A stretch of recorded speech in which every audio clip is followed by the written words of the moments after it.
A grabar. Bueno, todos recibieron las devoluciones de los parciales. Sí. Bien. Sí, sí. Sí, sí.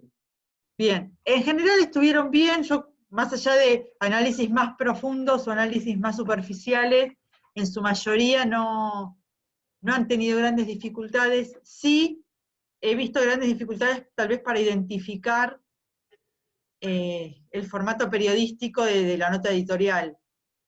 Muchos se fueron más para lo descriptivo, o muchos trabajaron una nota informativa, básicamente, que no es la lógica de la nota editorial.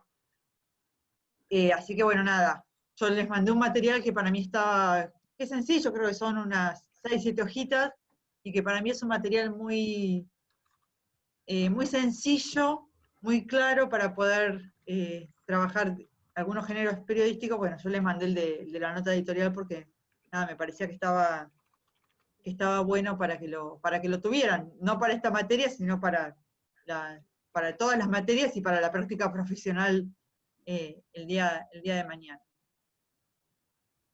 ¿Alguien quiere hacerme alguna consulta específica del parcial o de las notas o algo? Me dicen. Bueno, bárbaro. De todas formas, les aclaro, las notas de los módulos, de los parciales, digamos, son promediables. Lo único que tienen que hacer es después sacar un 7 sí en el trabajo final, porque es el trabajo del teórico, ese sí tiene que tener un 7, y tiene que promediar 7 con el práctico. Entonces, si ustedes tienen un 9 en el teórico y después pueden promediar un 7 en el, tienen un 5 después entre el promedio de todo el práctico, estarían promocionando igual. Así que por eso no se preocupen. Los que van a tener que sí que recuperar en fin de año, en noviembre, son los que están desaprobados o los que les puse directamente a rehacer porque, digamos, no respondía a la consigna de la editorial y no había análisis, era una nota descriptiva y no tenía nada, ni siquiera era una nota que tuviera algún tipo de análisis. Bueno, hoy, o para hoy vamos a trabajar, o tenía para leer, dos materiales. Uno es el texto de Néstor García Canclini, que es el texto que corresponde al teórico de esta clase, y el de Prudkin, que es el que habla de los blogs periodísticos, que corresponde al práctico, digamos, ¿no? Ustedes se preguntarán por qué vemos esos textos, que son por ahí, ¿no? Uno piensa que vamos a ver culturas populares y deporte y vamos a ver otro tipo de materiales. Pero bueno, nosotros en realidad tratamos de incorporar textos que no solamente hablen del deporte, sino también que puedan incorporar algo de la práctica deportiva y también de los modos de hacer periodismo. Y nos parecía que estos dos materiales, tanto el de Canclini, que él habla de las identidades multimedia, o las identidades transnacionales, las piensa en el texto de Canclini ya es un texto viejo, digamos, si el que lo pudo ver, va a ver que hoy por hoy incluso seríamos por ahí, no digo críticos con el texto de Canclini, pero sí sentimos que nos queda corto hoy hablar de las identidades nacionales o de las identidades transnacionales. Ustedes piensen que cuando escribe Canclini no existía el boom de las redes sociales o el boom del acceso a Internet como tenemos hoy, y en ese sentido es un disparador para poder pensar la producción periodística vinculada al deporte y anclarla con el texto de Prudkin, que también tiene sus años, el texto de Prudkin, debe tener como 5 o 6 años. Nosotros pusimos este texto por digamos, básicamente por una cuestión que a mí me empezó a interpelar hace unos años, y que tenía que ver con empezar a ver en todos lados chicos, adolescentes o chicos, con camisetas de fútbol de la Liga Europea. Y la pregunta es, ¿cómo es posible esa identificación, ese reconocimiento con un equipo de fútbol o incluso con un jugador, cuando uno no tiene contacto directo como el que puede tener con el club de su barrio o incluso con el club de su ciudad? Es decir, uno establece una relación de pertenencia y una relación de identificación con el club, pensándolo en el fútbol, si quieren directamente, con el club del que es hincha, básicamente por varias cuestiones. Puede ser por una cuestión de cercanía, es decir, porque es el club de mi ciudad, por una cuestión de tradición, es decir, porque mi papá era de River, mi abuelo era de River, entonces yo sigo siendo de River, aunque no viva en la ciudad donde juega mi equipo. Entonces empecé a ver cómo es que se daban esos procesos.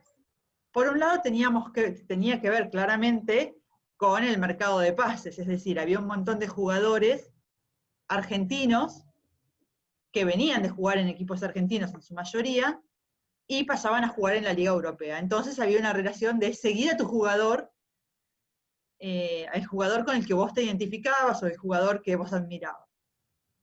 Sin embargo, empezamos a ver que el caso que a mí, digamos, el caso paradigmático, que a mí me llevó a pensar esto, hace bastantes años ya, tenía que ver con Messi, ¿no?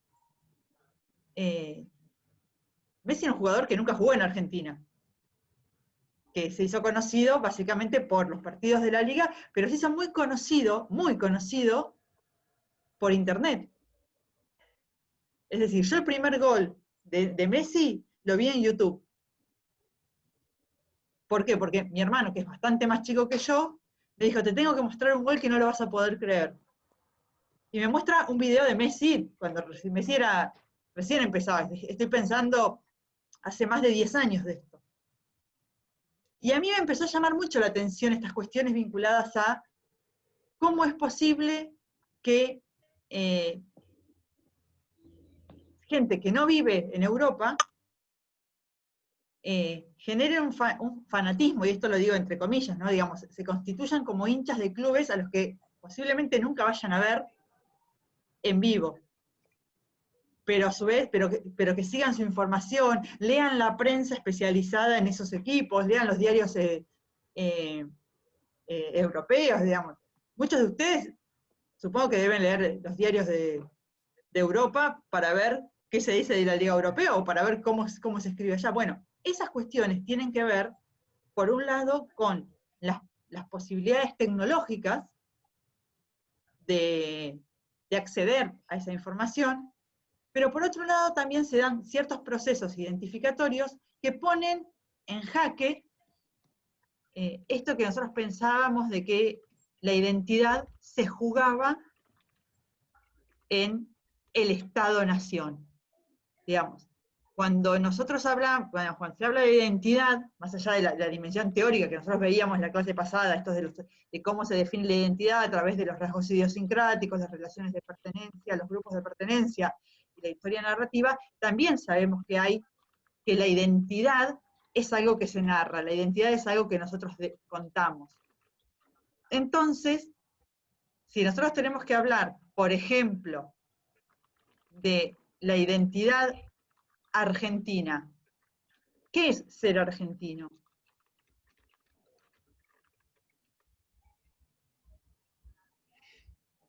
En términos deportivos, por ejemplo. Puede ser en términos deportivos, pero puede ser también en términos generales. ¿Cómo nos reconocen a nosotros? Lo pensaba en términos deportivos en relación a lo que estabas hablando recién. Digo, el argentino es la picardía, el ir al frente, el aguante. Hablando de fútbol, digo, ¿no? Más allá que en otros deportes se puede decir lo mismo, pero si hablamos específicamente de fútbol, el jugador argentino, el hincha argentino es pasional. Esa es como la definición o las palabras que podrían definir a qué es ser argentino. Casi como Maradona. Maradona no es que en realidad termina siendo... Perdón, leía un texto de Archetti que decía que, bueno, que él tomaba Fangio, Maradona y, no me acuerdo, y Monzón, como los tres íconos argentinos del deporte que se venden más allá de lo deportivo, de cómo se destaquen en sus deportes. Es el ícono deportivo en el mundo, son los íconos que representan a Argentina en el mundo. Hablaba Bien, de gráfico y demás. bueno, Perdón, pero pero sí, no, lo que yo quería decir es que en realidad no estoy como tan de acuerdo en tomar una personalidad, porque también puedo mencionar a Ginóbili, y Ginóbili no sé si se compararía con alguno de los tres, por ejemplo, claro, menciono un pero a ver, compañero, o incluso con Messi, más allá de ser argentino, eh, no sé, hay un montón de características culturales, pero depende, si lo pensamos nosotros mismos, si lo piensa alguien de afuera, depende quién tiene de parámetro, depende de nosotros mismos, cómo nos vemos, capaz que alguien que tiene ideología política nos puede ver de una manera, o capaz que alguien que tiene otra ideología nos ve de otra, no es lo mismo el nivel adquisitivo, si tenés un nivel adquisitivo alto, si cómo ves Argentina, a que si tenés un nivel adquisitivo bajo, bien, es pero a muy ver, difícil definir qué es. bueno, por un lado es cierto esto que vos decís, porque la identidad no es una sola, esto que hablábamos la semana pasada, la identidad no es una sola ni está dada de una vez y para siempre, y es negociada todo el tiempo con la mirada del otro. Ahora, lo que a mí me interesa pensar, que nosotros podamos pensar en esta clase, es que además la identidad es algo que se relata. Entonces, por ejemplo, cuando nosotros aprendimos la identidad nacional, cuando nosotros empezamos a incorporar qué era la identidad nacional, qué era ser argentino, por ejemplo, una de las cosas que yo supongo que todos en algún momento de su paso por la escuela, ya sea primaria o secundaria, leyó el Martín Fierro, y nos aprendimos el calendario escolar. No lo leí. ¿Eh? No te escucho, Sebastián. No lo leí. ¿No lo leíste? Bueno, pero en su No mayoría, lo leí.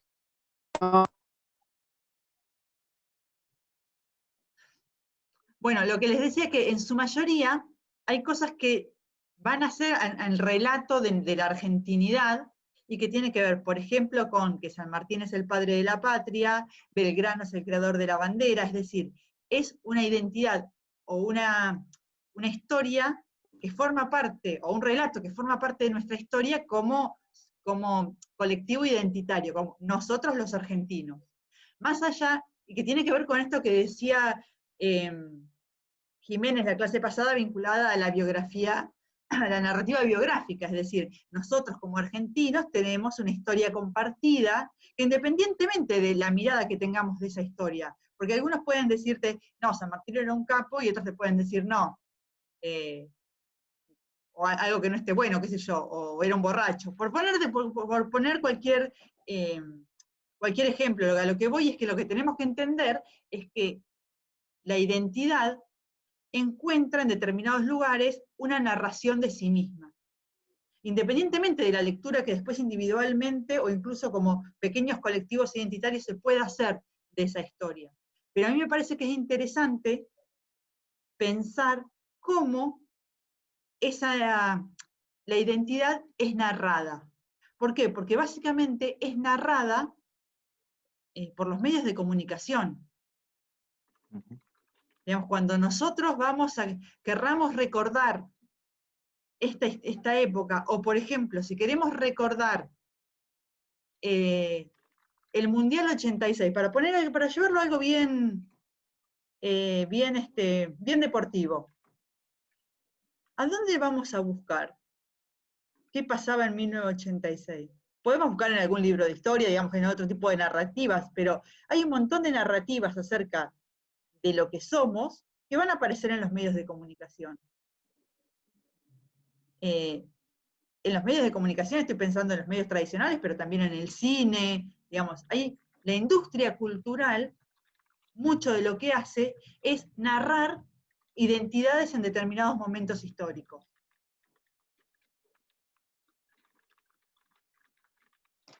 Entonces, y vuelvo a lo que venía diciendo hoy, esto que a mí me aparecía, o me llamaba la atención, que fue uno de los disparadores para poder pensar esta clase, que era que yo pensaba, ¿cómo es posible que haya chicos hinchas del Barcelona, que haya chicos hinchas de, no sé, el Atlético de Madrid, cuando no llevan adelante prácticas de socialización en las cuales no construye un vínculo con el otro? O al menos como veníamos construyendo esos vínculos de socialización previamente a tener acceso a esa información, ¿no? Hay un vínculo que aparece porque tenemos acceso. Pongo estos ejemplos de la misma manera que me interpelaba que haya una comunidad identitaria, un grupo de otakus en Trenquelauquen. ¿Cómo es posible que haya otakus en Trenquelauquen? Entonces, me parecía que es interesante empezar a pensarnos cómo, ¿por qué? Porque si uno con lo que se identifica es con lo que conoce, con lo que tiene cerca, con el de al lado, con sus prácticas cotidianas, con las instituciones en las cuales vos socializás, ¿cómo llegamos a eso? Y de la manera en que llegamos tiene que ver, básicamente, con que hay un vínculo que nosotros establecemos con los medios de comunicación que también funciona en la construcción de la identidad. En este sentido, me parece que está bueno pensar en el texto de Prudkin. ¿Por qué? Porque va a hablar necesariamente, va a hablar básicamente de lo que son los blogs de fútbol o los blogs de periodismo deportivo, de deportes. Pero sí me parece que está bueno poder pensarlo, porque cuando nosotros producimos contenidos hoy, lo que tenemos que pensar es a quién tenemos del otro lado. ¿Quiénes son los que nos van a consumir a nosotros?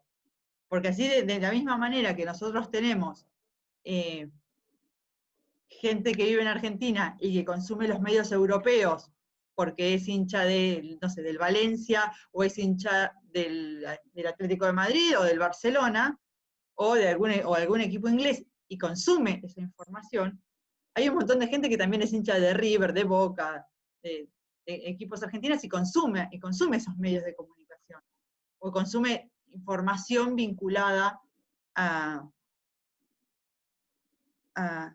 deportes que se practican en otros países.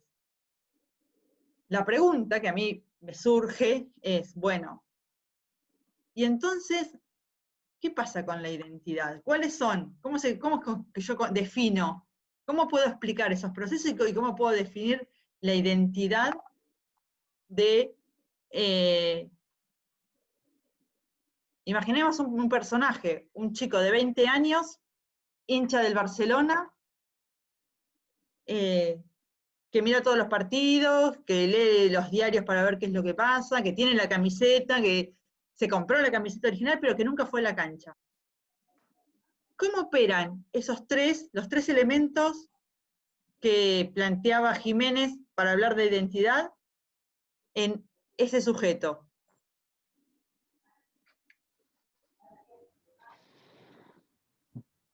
Y el grupo de pertenencia, tal vez los grupos con los que se rodea, pero en vez de rodearse personalmente, se rodea a través de las redes o a través de la Play, o en sus actividades está, qué sé yo, en vez de ir a la cancha o al PlayStation, y juega con el Barcelona, lo viene por ese lado, me ocurre. Claro, bueno. Porque pero claramente algo natural no va a tener.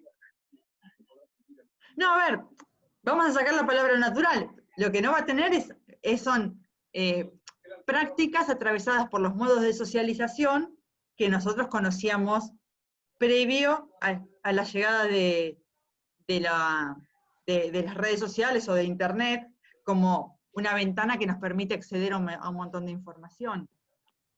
De hecho, nosotros vamos construyendo nuestra propia identidad. Sí. Una pregunta, ¿no pasaría más o menos algo parecido con la música? Cuando los adolescentes o los preadolescentes empiezan a consumir música internacional, por ejemplo, que no es de acá. También les llega porque de alguna manera u otra, a través de alguna plataforma o a través de internet o de juntarse con, empiezan a consumir bandas o artistas que son de afuera. Sí, eso pasaba antes también, pero vos fíjate que los modos en que vos construís grupalidad es distinta. ¿Por qué? Porque yo soy una persona grande, ¿no? En mi adolescencia o en mi juventud también era muy fanática de determinadas bandas o determinados grupos internacionales. Y con los que compartía mi gusto tenía que ver con mis grupos de pertenencia, a ver, en lo analógico. Tenía mis amigas del colegio, del barrio, del club, a los que además de ser mis amigas, nos gustaban determinadas cosas y llevábamos adelante ciertas prácticas. Ahora vos tenés, por ejemplo, fandom, Sí. o foros que juntan gente de distintos países y que además llevan acciones adelante estando en distintos lugares del mundo. Entonces, Sí, entiendo. el modo de generar identidad es distinto. Y nosotros tenemos que prestar atención a eso. ¿Por qué? Porque si antes se decía que la identidad se jugaba en la territorialidad, en el Estado-nación, bueno, hoy no. Porque si nosotros pensamos eso, no sería explicable un grupo de chicos otakus en Trenquelauquen. Entonces vamos a ver que lo que nosotros vemos en los medios de comunicación, en las redes sociales, funciona también en la construcción de identidad y de grupalidad, más allá de lo local. Por eso también pensamos estas identidades que van anclando lo local y lo global, que es un nexo que nos permite poder explicar estos procesos identitarios que nosotros vemos hoy, y que en el deporte se ve claramente esta tensión o este desplazamiento entre lo global y lo local. ¿Por qué? Porque nosotros accedemos y consumimos ligas y prácticas deportivas que no se dan en nuestro país. Porque esto no quiere decir que antes de la llegada de Internet no aparecieran en los medios de comunicación información vinculada a prácticas deportivas de otros países. Pero empieza a haber una relación entre la condición de posibilidad de que esa información esté, de esa información a la que los usuarios pueden acceder, y una demanda también de eso. Entonces, ahí es donde se vuelve más compleja, de alguna manera, la explicación de cómo se pone en juego esto. Es decir, si yo me hice hincha de gimnasia yendo a la cancha cuando era chica porque iba con mi papá y además mi abuela me había regalado la camiseta, es decir, prácticas que tenían que ver con un encuentro con el otro presencial, pero además con una historia compartida de que era mi barrio, que era mi club, era el club al que íbamos todos los que vivíamos en la misma cuadra. Tiene que ver con relatos de cosas compartidas muy distintas a las que suceden ahora, que también hay instancias y prácticas compartidas, pero tienen otra lógica. Por eso muchas veces las teorías que tenemos para explicar la identidad nos empiezan a hacer un poco de ruido o nos quedan chicas para pensar cómo se constituye esta dimensión compleja de los sujetos que tiene que ver con la identidad, que es, como decíamos la clase pasada, individual, pero al mismo tiempo tiene una dimensión colectiva. El texto de Plutkin lo que nos lleva nos invita a pensar es, bueno, cómo pensamos contenidos periodísticos vinculados al deporte en el marco de este contexto, en el marco de un contexto donde, por un lado, circula muchísima información,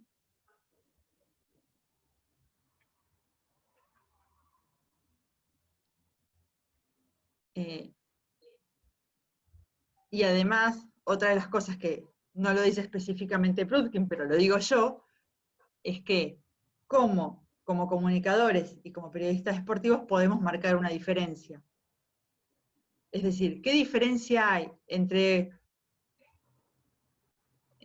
por ejemplo, un periodista que cubre a un determinado club y va a ver un partido y le hace la cobertura de ese partido, y alguien que lo está viendo en la casa y tuitea desde su casa.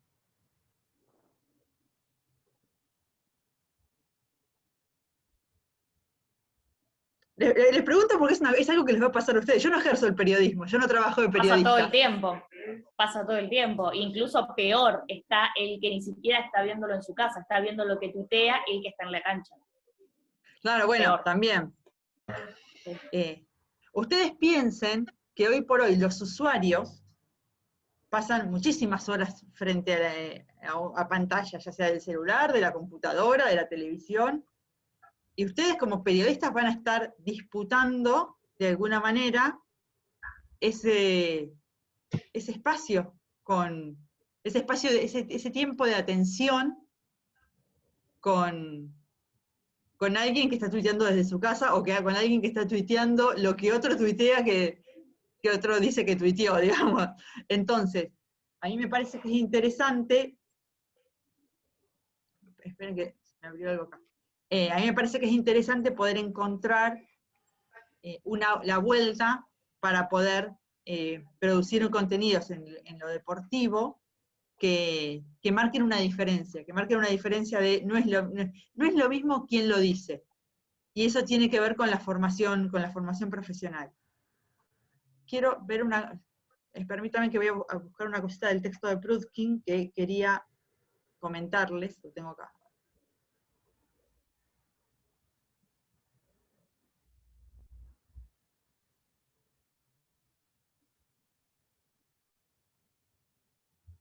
Que a mí, bueno, que también me parece que es interesante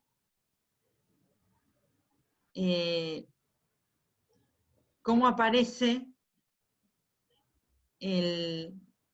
perdón, me parece que es interesante que podamos pensar de alguna manera cómo toda la producción que aparece en la web empieza a competir y cómo participan también los usuarios, qué condiciones de posibilidad le estamos dando desde los lugares donde producimos nosotros a los usuarios para participar. Son decisiones que hay que tomar. Para mí el texto de Prudkin está bueno, no es la Biblia, porque creo que después cada uno más o menos va construyendo su propio perfil como periodista, pero también aquellos que trabajan de manera más autogestiva, si quieren, pueden también moldear qué tipo de medio, por llamarlo de alguna manera, quieren construir. ¿Alguno de ustedes tiene un blog donde escribe de deporte? No. ¿Y alguno de ustedes está trabajando en un blog o algo? ¿En algún blog, en algún medio, algo escribe? A ver, Laura, No. ¿dónde? Yo trabajé hace poco en Huracán, fui la jefa de prensa 2 años y medio, y escribía las notas. Sí. Las notas de la web. Bueno, para mí hay una cosa que todos los estudiantes todos los que estudian periodismo, ya sea periodismo, la carrera del periodismo o el periodismo deportivo, tienen que tener un espacio donde escriban. Por varias cuestiones. Hay algo que tiene que ver con la práctica de escribir, que solamente se aprende escribiendo. Digamos, y vuelvo a la corrección que hice el otro día de los parciales. Hay algo que tiene que ver con el oficio de escribir, que vos te das cuenta que había muchos estudiantes que habían leído los textos, que habían entendido la consigna, pero que, a ver, tenían el teclado frío, por llamarlo de alguna manera, ¿no?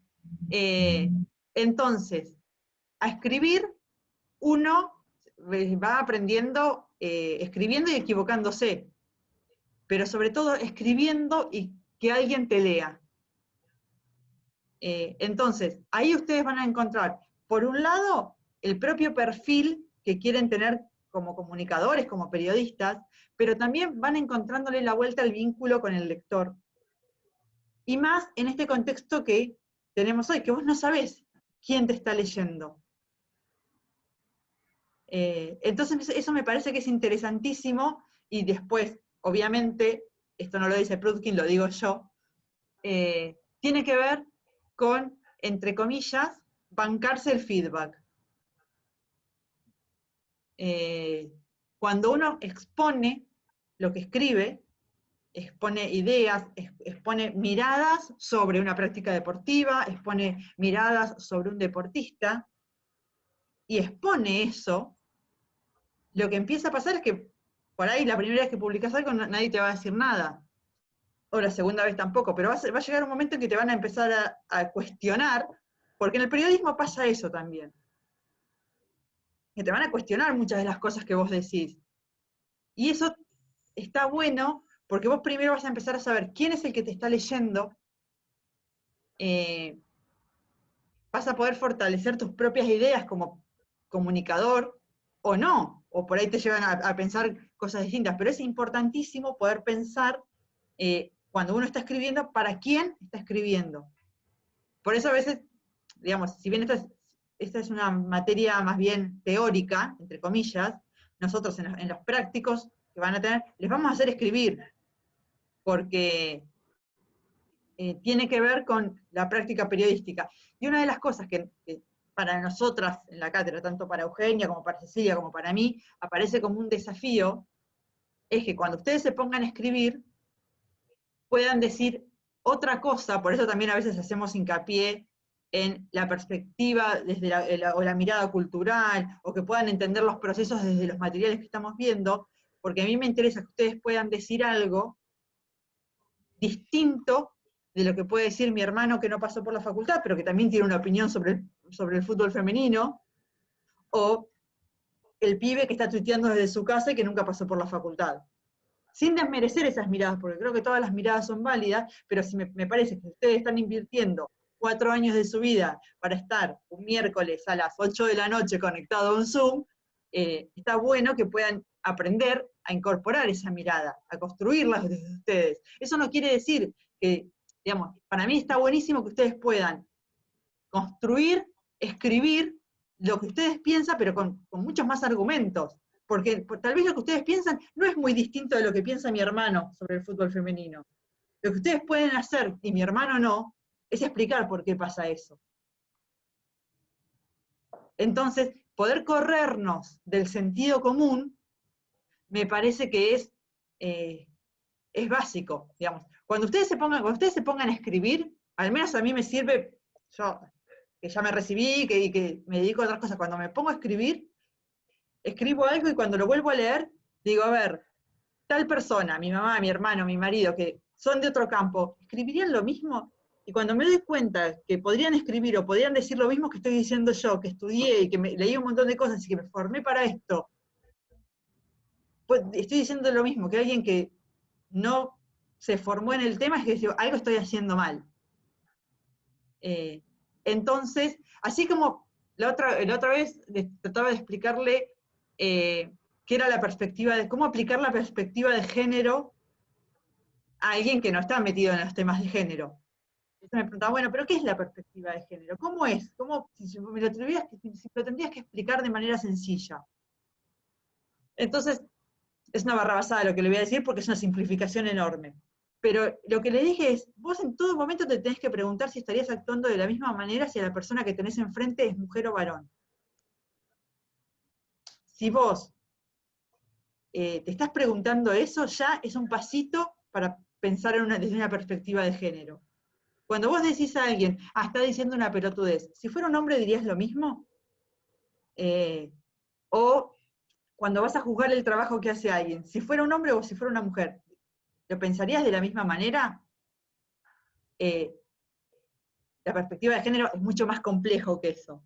Pero para alguien que no está metido, o que nunca se puso a pensar que era la perspectiva de género, es una primera pregunta. Entonces, cuando nosotros nos ponemos a escribir, una primera pregunta sería, ¿qué escribiría mi hermano? Yo siempre pongo el ejemplo de mi hermano porque él es de otro campo y no estudió comunicación y y opina siempre, sobre todo en cosas vinculadas al deporte, desde el sentido común.